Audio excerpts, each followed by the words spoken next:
Hürmetli vatandaş, leksiyalarımızı devamlaştırmış. Bugünkü islahış kimen 20. yıl 12. ayının 14. günü. Leksiyalarımızı devamlaştırmış vatandaş. Endeki mavzumunda. Amerika'da sayılamda belediyedaşlık uçular grupsi munda kıyas kıldı. Heptinin birinci günü belediyedaşlaştı Joe Biden galba kılıdı. Prezident Trump davamlık münazırı kılıp bu işteki tügümedi de körsetti mavzulu haber. 12. ayının 14. günü Amerika Ovazının Xitay tili programı ilan kılındı. Haber mındak başlandı. Amerika'da sayılı uçular grup heptinin birinci günü yani 12. ayının 14. günü resmi bilet taşlap Demokratlar Partisi'nin namzatı Joe Biden'dan 2020 yıllık çoğun sayılamda prezident bolup saylanğanlığını tan aladı. Donald Trump Fox haberleri yekşembe seherlik programısı da mındak görsetti.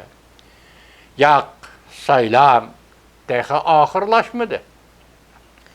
Bundan bir neçe 10 türlük kanun hırsları belgilegen neticeler mesela Prezident Trump 2024 yılı saylan uçuşudu deyişle ağdırıp etilgen idi. Bu bir meskara kılışı idi vatandaşlar. Bu ağdırıp etilgen idi. Biz devamlılık tırıştallık görüstümüz. Devamlılık ilgirleyimiz. Biz her kaysi caylarda köp xil erzname otturgu koyduk. Saylamga saxtipazlik qilgan ba'zi bir shtatlarda biz saylamda utib aldik. Prezident Trump shundaq degan edi. Lekin bu shtatlarda saylam amaldorlari aksicha qaror e'lon qilishdi. Amerikada har qaysi shtatlarda haftaning birinchi kuni yig'in ochganda Joe Biden'ning 306 parcha saylovchilar biletiga erishadiganligini qiyos qilishdi. Va qiyos shumataga Joe Biden haftaning birinchi kuni saylovchilar guruhining tan elib bilet tashlashi to'g'risida televizor nutqi so'zlaydiganligini qiyos qilindi.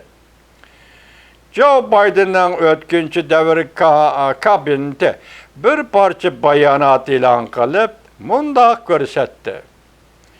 Joe Biden Amerikada demokratik tuzumning kuchi va duch kelgan o'zgarishlarni asliga keltirish iqtidori to'g'risida to'xtaldi. Amerikada saylovchilar lekin fuqarolar emas, prezident saylovining oxirgi natijasini bevosita belgilaydi. Amerikada saylovchilar emas, fuqarolar prezident saylovining oxirgi natijasini bevosita belgilaydi.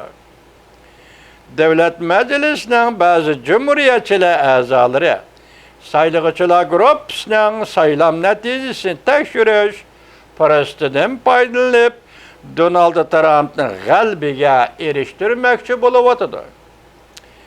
Davlat majlisi 19-asrdan beri ma'lum shtatda saylovchilar tashlagan biletning natijasidan voz kechgan emas. Kelar oyda saylovchilar tashlagan biletning natijasini tekshiradigan chog'da ham shundoq bo'ladi. Demokratlar Partisi Avam palatasida davomli ustunlikni egallaydi.